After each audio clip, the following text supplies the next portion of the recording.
디모데후서 4장 9절에서 22절의 말씀을 한 절씩 교독하겠습니다. 너는 어서 속히 내게로 오라.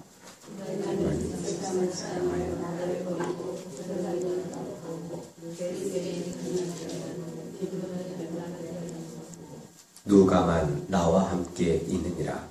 네가 올 때에 마가를 데리고 오라. 그가 나의 일에 유익하니라.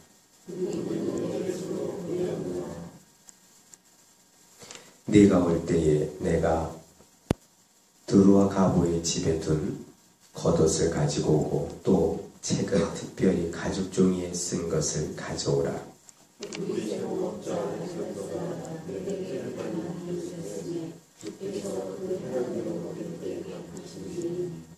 너도 그를 주의하라. 그가 우리 말을 심히 대적하였느니라.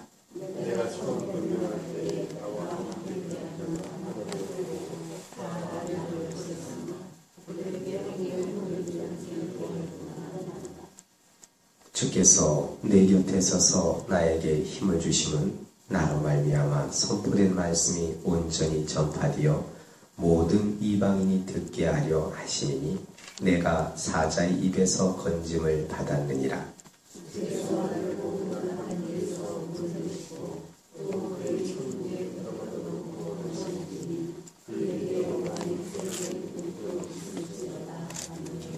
브리스가와 아굴라와 및 오네시보로의 집에 문안하라.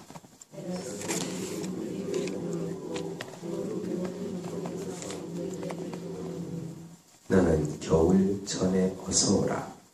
으블로와 부데와 리노와 클라우디아와 모든 형제가 다 네게 문안하느니라. 주께서 네 심령에 함께 계시기를 바라노니 은혜가 너희와 함께 있을지어다. 아멘. 오늘 디모데후서 4장 9절에서 22절의 말씀을 보면 바울 사도가 로마 감옥에 갇혀 계시면서 믿음의 아들, 사랑하는 아들인 디모데에게 개인적으로 부탁하시는 말씀입니다. 지금 감옥에 갇혀 있어요. 나이가 많습니다. 죽을 날을 얼마 남겨지 않은 그런 상황에서 가장 사랑하고 가장 보고 싶어하는 사람을 보고 싶은 것은 보통 인간의 마음일 것입니다. 오늘 바울 사도가 그를 빨리 보고 싶어해요. 오늘 성경에 보면 9절에 보니까 너는 어서 속히 내게로 오라 말씀을 합니다. 너는 어서 속히 내게로 오라. 오늘 21절에는 너는 겨울 전에 어서 오라. 계속 보고 싶은 말씀.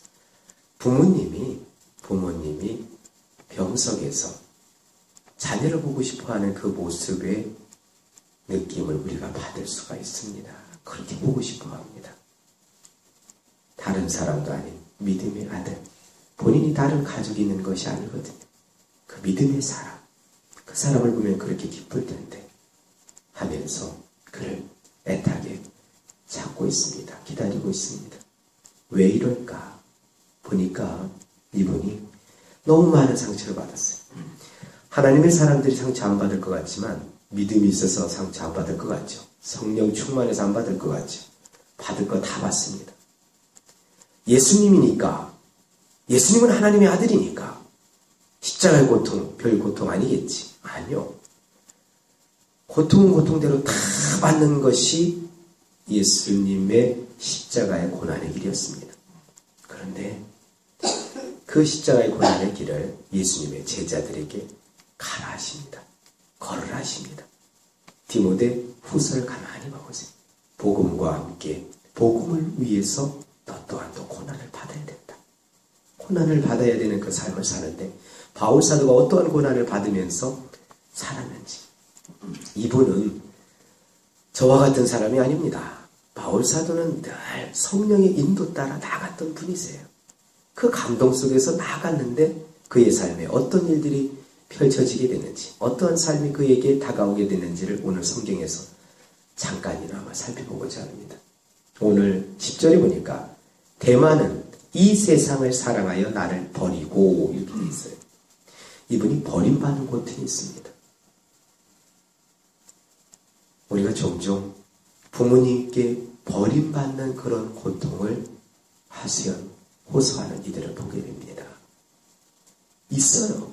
하물며 어머니가 자녀를 버리는 그런 일도 있다고 합니다. 그런데 성경은 우리에게 이렇게 말씀합니다. 네 어미는 너를 버릴지라도, 너 어머니는 너를 버릴지라도 하나님은 결코 버리지 않는다. 이런 말씀이 있어요. 그 버림받은 고통을 경험한 사람은 그것이 평생 갑니다. 평생 갑니다. 그런데 그것이 본인을 끝까지 죽는 그날까지 그걸 옥죄는 사람이 있어요. 그런데 예수님을 믿으면서도 그러면 안 됩니다. 예수님을 통해서 그 문제가 해결받아야 됩니다. 지금 바울사도 하나님의 사람으로 살아가면서 사실 주님 만나지 않고 성령의 충만함 받지 않았으면 이런 고통 받을 필요가 없어요. 오늘 대마라는 사람은 함께 믿음 안에 있었던 사람입니다. 하나의 신앙 공동체 안에 있었던 사람이에요. 그러니까 오늘 이 말씀을 하는 거예요.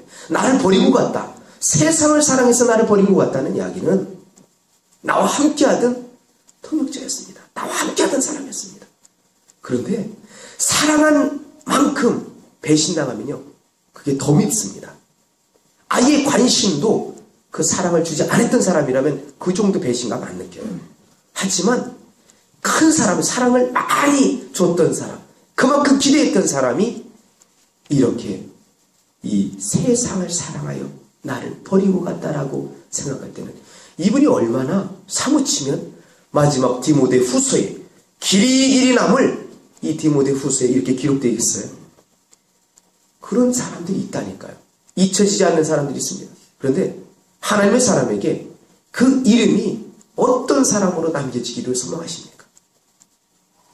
바울 사도는 데마라는 사람이 함께 믿음의 길을 걸어갔던 사람이었는데 그가 세상을 사랑하여 나를 버리고 간다. 얼마나 마음 아프겠습니까? 그리고 함께 신앙생활하던 사람들이 사역의 길을 떠났던 사람이 있습니다. 데살로니가로 간 사람이 아니라 그레스게는 갈라디아로, 디도는 달마디아로 갔고 누가만 나와 함께 있느니라. 이 말씀을 보면 그들은 각각 사역의 길을 찾아서 이렇게 간 것으로 보입니다. 그래요. 자녀들 평생 두고 있는 부모 없잖아요. 때가 되면 다 떠나야 됩니다. 때가 되면 떠나야 돼요. 하나님의 사역자도 마찬가지입니다. 늘 한 곳에서 붙어 있는 게 아니에요. 하나님께서 때가 돼서 사명이 있으면 보내야 되는 것이 영적인 부모가 해야 될 일입니다. 바울사도는 그걸 늘 경험했어요. 버림받는 고통도 있었고 또한 때가 되어서 하나님의 사역자들 보내야 되는 그런, 이게 인간이기 때문에요. 인간이기 때문에 헤어질 때 마음이 아픕니다. 그런 슬픔이 있어요. 그건 겪어야 되는 거예요. 그 아픔이 있어요. 그런데 누가만 지금 나와 함께 있다. 감옥에 갇혀있는 그 곁에 다 지금 사역의 길로 세상을 사랑해서 떠나간 사람, 사역의 일 때문에 떠나간 사람, 한 사람, 지금 오로지 남아있는 건 누가 의사 한 사람밖에 없었습니다. 그가 지금 바울 사도를 위로하고 있어요. 그러면서 그가 그래요. 네가 올 때 마가를 데리고 와라. 이전에 바울 사도 한 성격하는 분이시거든요. 본인도 바울 사도 한 지조가 있는 분이에요. 성격 있는 분이에요. 그러니까 중간에 이탈해서 선교여행에서 뒤로 돌아간 마가를 함께 선교여행에 그 선교여행에 동참시켜야 되느냐 동참시키지 말아야 되느냐로 인해서 바나바와 결별을 합니다. 그리고 각각 선교여행을 떠나게 됩니다. 마가를 그렇게 처음에는 못마땅하게 생각했어요. 그런데 나이가 들고 이게 신앙이 더 성숙해지면 모든 것을 포용하게 되는 게 사람의 마음인가 봅니다. 그때는 도저히 용납할 수 없었는데 이젠 마가가 그리고 그 이후에 열심히 주의 일을 합니다. 그것을 보니까 너무나 마음에 들어요. 저도 그런 경우가 있어요. 그 순간에는 마음에 안 들어요. 그런데 시간이 지나고 한 해, 두 해 지나가다 보면 마음이 너그러워집니다. 그래서 푸근해져요. 그리고 그가 다 또 용납이 됩니다. 마가 또한 또 내가 하는 선교 일에 참 보탬이 되는 사람이니까 그를 꼭 좀 데리고 왔으면 좋겠다. 그래요. 그리고 올 때에 꼭 가지고 와야 될 게 있답니다. 감옥에 있다 보니까 추운가 봅니다. 추우신가 봐요. 그러니까 내가 들어와 가부의 집에 둔 겉옷을 가지고 좀 와라. 겉옷을 가지고 오고 내가 그 집에 이렇게 써놓은 글이 있는데 그 책을 좀 가지고 와라. 책은 특별히 가죽 종이에 쓴 것을 가지고 와라. 마가를 데리고 오고 또 하나는 겉옷을 가지고 오고 또한 내가 써놓은 그 책을 두루마리에 가죽 두루마리에 써놓은 책을 가지고 와라. 이렇게 말을 합니다. 그러면서 그가 또 생각을 합니다. 생각을 하는데 오늘 14절에 보면 이렇게 돼 있어요. 구리 세공업자 알렉산더. 그가 무슨 일을 하는 사람 그리고 어떤 사람인지를 분명히 거론을 해줘요. 왜냐하면 이름이 똑같은 사람이 많아요. 그러니까 구리 세공업자인 알렉산더. 그가 내게 해를 많이 입혔다. 입혔으며 주께서 그 행한 대로 그에게 갚으시니 너도 그를 주의하라. 그가 우리 말을 심히 대적하였느니라 말씀합니다. 그런데 제가 여기서 두 가지를 발견하게 되었어요. 14절 15절에서는 하나님 그 행한 대로 주께서 그 행한 대로 그에게 갚아주세요. 이렇게 한 사람이 있고 또한 불효는 나를 버렸으나 그들에게 허물을 돌리지 않기를 원합니다. 라고 하는 16절에 그렇게 말씀하는 사람이 있어요. 한 부류의 사람은 하나님 그 죄값대로 치러주세요. 죄값대로 치러달라고 하는 사람이 있고 하나님 이 부류에 있는 사람은요. 그는 좀 허물을 가려주세요. 그 좀 불쌍히 여겨주세요. 이렇게 하는 사람이 있어요. 용서가 되지 않는 사람 보면은 참 이 모습이 바울 사도에게 있습니다. 우리에게도 있을 수 있어요. 그런데 제가 그 구분을 잘 지어야 돼요. 우리는 주님께서 분명히 그러죠. 죄인들 용서를 70번에 7번씩 하라고 하죠. 그렇죠. 70번에 7번씩 하라고 그래요. 그런데 거기에 보면은 내가 죄를 지었소, 내가 잘못했소 라고 하는 사람들은 그 용서를 다 해주라 합니다. 그렇게 돼 있잖아요. 용서했을 내가 죄를 잘못했습니다. 아니 70번에 70번에 7번이면 490번이에요. 수도 없는 죄를 진다는 얘기죠. 그런데 그 죄에 대해서 인정하고 내가 잘못했습니다. 그 순간 또 이런 잘못을 했네요. 이렇게 하는 사람은 참 용기 있는 사람입니다. 그 사람은 용서받아 마땅한 분이에요. 그런데 지금 한 부류의 사람은요. 자기가 잘못한지도 몰라요. 죄를 용서를 구하지도 않습니다. 파렴치한 사람이에요. 그에 대해서 용서하라는 말씀 안 해요. 그런데 이거는 있습니다. 내가 그를 용서하지 못해서 그에 대한 그를 꼭 마음속에 부둥켜 안고 마음을 미워하는 마음이 계속 있으면 그건 용서한 게 아니에요. 그 생각만 하면 욱하는 그 생각만 하면 마음이 아프다 쓰리다 이거는 용서한 게 아니라고요. 그런데 그렇게 되면 그 당사자가 고통스러워요. 죄를 지은 사람은 따로 있는데 죄를 져서 힘들게 한 사람은 따로 있는데 그 고통을 상처받은 사람이 피해를 본 사람이 지금도 겪고 있잖아요. 그 마음을 갖고 있으면 상처를 준 사람보다도 더 내 자신을 해롭게 한답니다. 내 자신을 해롭게 한대요. 그럼 영혼력이 병이 다 들어버려요. 그러면 이 땅에서 하나님의 자녀이면서 자녀로서 하나님의 자녀가 누려야 될 그 은혜, 평강, 의를, 기쁨을 온전히 누리지 못합니다. 아버지가 보실 때 얼마나 고통스럽겠어요. 오늘 바울 사도는요. 이게 있어요. 오늘 14절, 15절에 나오는 구리 세공업자 알렉산더가 내게 해를 입혔다. 주께서 그 행한 대로 그에게 갚아주시라.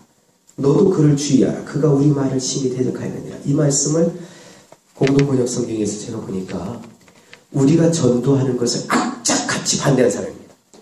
무슨 얘기인지 아시겠죠? 이 사람은 믿음 안에 들어온 사람이 아니에요. 믿음 안에 들어온 사람도 아닌데 주의 일을 하는데 복음을 전하는 일을 악착같이 반대했어요. 여러분 그때 그걸 미워할 거 없잖아요. 그건 아무것도 모르는 사람인데 바울사도가 그를 미워할 필요는 없어요. 불쌍히 여기서 하나님 저 참 기분 나쁘죠. 마음 아프죠. 미워할 수 있어요. 그런데 그걸 갖다가 품에 안고 있지는 않아요. 어떻게 하겠습니까? 그 문제를 하나님 앞에 아려버립니다. 하나님 그가 행한 대로 갚아주세요. 복음을 전하는데 하나님 나라 확장되는데 그 일을 방해하는 것에 대해서는 하나님이 용납하지 않습니다. 그렇잖아요. 하나님께서 예수님을 이 땅에 보내시고 또한 십자가에 못 박혀 죽게 한 것이 복음을 증거를 통해서 복음의 확산을 통해서 영혼들을 구원하는 일을 하는데 그 일을 사람의 생명을 살리는 일, 사람의 생명에 더 풍성케 하는 일을 방해하는 것은 하나님도 용납하지 않습니다. 그래서 이 하나님의 사람은 그걸 갖다 하나님 앞에 아래버리는 거예요. 아래버리고 지금 이 순간에도 하나님 그 행한 대로 갚아주세요. 이렇게 하는 겁니다.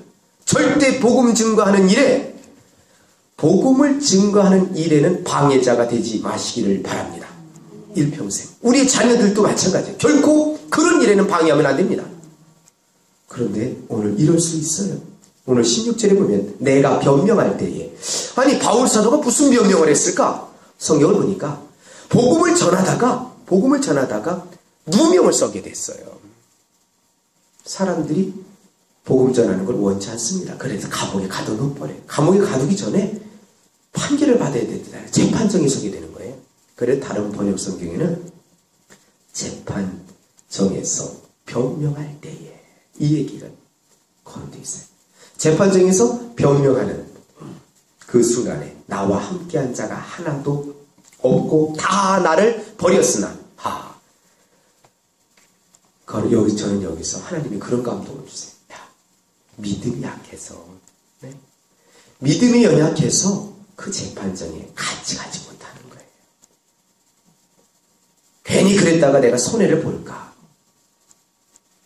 교회 공동체에서 보면은 그럴 때 있거든요. 어떤 위기의 순간에 하나님의 사람을 도와야 되는 그런 순간이 있어요. 그런데 믿음이 약해서 내가 그 정도의 그 단계에 이르지 못해서 이처럼 그 순간에 떠날 때 있어요. 버릴 때 있다니까요. 그런데 그것을 바울 사도는 알아요. 믿음이 약하면요. 믿음이 약했을 때는 예수님의 재판정에서도 아무것도 없었잖아요. 우리도 마찬가지. 우리가 그걸 또 인정을 해야 됩니다. 그걸 알아야 돼요. 그런 사람들을 향해서는 그 순간에는 나를 버렸지만 그들에게 허물을 돌리지 않기를 원합니다. 이렇게 말씀합니다. 하나님도 그거 감안하신다니까요. 바울 사도도 그걸 알아요. 그가 믿음이 없어서, 믿음이 연약해서 그 순간 나를 버렸다. 하나님 그들에게 허물을 돌리지 않기를 원합니다. 우리도 이 부분을 본받기를 원합니다. 두 부분이 있어요. 용서하지 못할 그 부분 내 속에다 품지는 마세요. 그 부분을 가지고 하나님 앞에 아뢰세요. 주께서 그 행한 대로 갚아주세요 하는 그런 사람이 있을 것이고, 또한 우리는 믿음이 연약해서 나를 떠날 수 있습니다. 그는 용서해야 됩니다. 하나님 그에게 하나님의 긍휼을 베풀어 주시옵소서. 나는 간구를 해야 됩니다. 오늘 이 말씀을 보면요, 믿음의 길을 걸어갔던 바울사도 얼마나 많은 버림을 받는, 함께하는 사람이 없는 것으로 인해서 얼마나 고통스러웠습니까? 자, 그런 가운데 바울사도께서 낙심하지 않을 수 있는 이유가 있었어요. 그 이유는 오늘 17절에 소개됩니다. 주께서 내 곁에 서서 나에게 뭘 주세요? 힘을 주신다. 우리가 이래서 살아가는 겁니다. 하나님의 사람들이 성령의 인도를 받으면서 나아갈 때에 버틸 수 있는 것, 힘을 낼 수 있는 것은 주님께서 그 곁에 서서 자신에게 힘을 주시기 때문에 그렇습니다.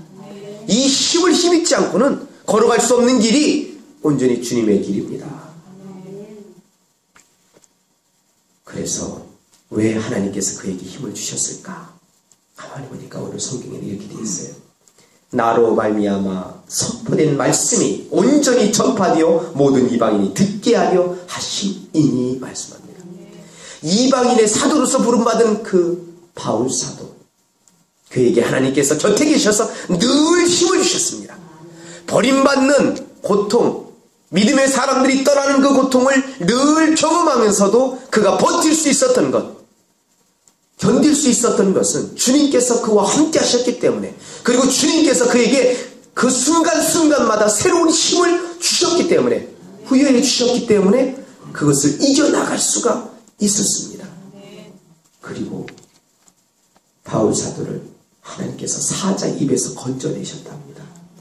성경에 진짜 사자가 바울 사도를 물어뜯으려고 하는 그런 내용이 있는 거 보셨어요? 다니엘에서만 봤지 여기서는 저도 못 봤어요. 그러면 문자적인 사자일 수도 있습니다. 하지만 그거보다 사자같이 으르렁거리는 마귀든지 아니면 그 악한 자로부터 그런 속에서 본인을 건져주셨다는 것을 또한 짐작할 수 있습니다. 그러니까 이 진정 주님의 길을 걸어가는 사람들의 그 삶이라는 삶이 이토록 힘들다는 사실입니다. 하지만 그 가운데 전적으로 주님을 의뢰하면서 주님만을 바라보면서 나갈 때 오늘 여기에 나오는 사람 바울처럼 주님께서 그 곁에 계셔서 계속적으로 새로운 힘을 주시기 때문에 그 길을 묵묵히 걸어갈 수 있는 겁니다. 그러면서 바울 사도가 그래요.